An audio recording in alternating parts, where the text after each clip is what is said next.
Good morning all of you. आज आपके साथ में फिर से रीजनिंग का ही क्लास है। ये चैप्टर का नाम है आपके कथन एवं निष्कर्ष पर आधारित प्रश्न है। इसमें निष्कर्ष निकालना है, आपको कथन दिया जाएगा, आपको उस कथन के हिसाब से आपको निष्कर्ष निकालना है और उसी को आंसर चूज़ करना है कि आपका आंसर क्या होगा। तो आइए बिना टाइम को बर्बाद किए आपको क्वेश्चन की ओर लेकर चलते हैं। पहला क्वेश्चन है आपके सामने।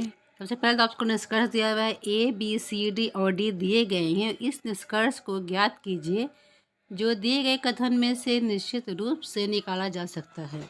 तो कथन दिया हुआ आपका सैनिक अपने देश की सेवा करता है, तो इसका निष्कर्ष आप क्या निकाल सकते हैं। ऑप्शन में एक है जो अपने देश की सेवा करते हैं वो सैनिक हैं। महिलाएं देश की सेवा नहीं करती है क्योंकि वह सैनिक नहीं है। पुरुष प्रायः देश की सेवा करते हैं। कुछ पुरुष जो कि सैनिक हैं देश की सेवा करते हैं। तो इसका आंसर आपका डी हो जाएगा, क्योंकि सभी पुरुष तो देश की सेवा नहीं करते हैं और महिलाएं ऐसा नहीं है कि देश की सेवा नहीं करती हैं। तो कुछ पुरुष ऐसे हैं जो सैनिक हैं और देश की सेवा भी करते हैं। तो आपका आंसर हो जाएगा डी। क्वेश्चन नंबर सेकंड है आपका कथन में दिया हुआ अधिकतर छात्र प्रतिभाशाली हैं, तो निष्कर्ष निकालना है आपको।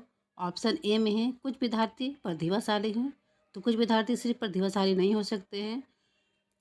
कोई ऐसा विद्यार्थी नहीं है जो प्रतिभाशाली ना हो, ऐसा भी नहीं हो सकता है। कोई ऐसा विद्यार्थी हो ही नहीं जिसका प्रतिभाशाली होना मुमकिन ना हो।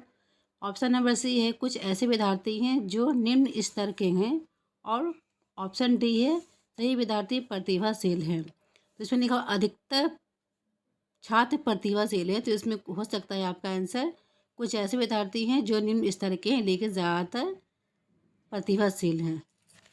उस दुकान में अधिकांश कलम महंगे हैं, तो आपको निष्कर्ष निकालना है।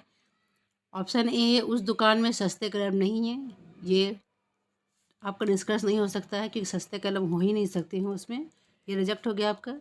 ऑप्शन बी है उस दुकान में कुछ कलमें महंगे हैं, कुछ कलमें महंगे हैं, तो ये तो दिया ही हुआ है कुछ कलमें, मतलब अधिकांश कलमें महंगे हैं, वही हो गया अधिकांश हो या कुछ हो, मतलब महंगे तो हैं। ऑप्शन सी है उस दुकान में कुछ सस्ते कलम हैं, और ऑप्शन डी है उस दुकान में कैरबिन के महंगे कलम है, तो कैरबिन के जिक्र नहीं है, तो इसलिए आपका ऑप्शन सी होगा उस दुकान में सस्ते कलम हैं।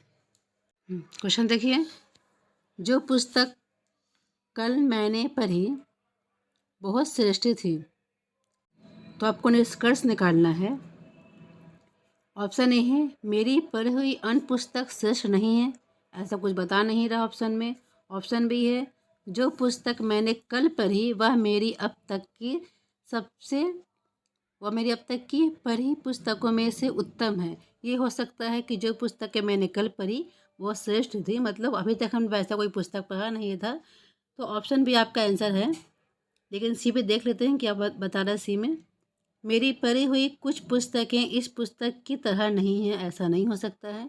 कल की पुस्तक कुछ श्रेष्ठ थी, तो आपके कथन के हिसाब से ये सारा निष्कर्ष गलत है। आपका निष्कर्ष बी करेक्ट है, तो आपका आंसर बी होगा।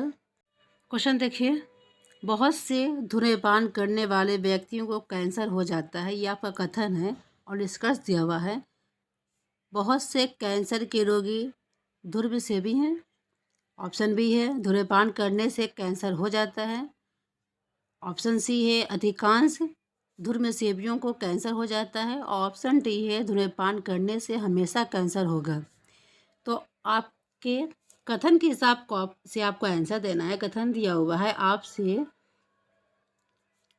बहुत से धूम्रपान करने वाले व्यक्तियों को कैंसर हो जाता है, तो इस हिसाब से आपको निष्कर्ष होता है कि अधिकांश धूम्रसेवियों को कैंसर हो जाता है, मतलब ज़्यादातर जो धूम्रपान करते हैं उनको कैंसर हो जाता है। ऑप्शन नंबर सी होगा आपका।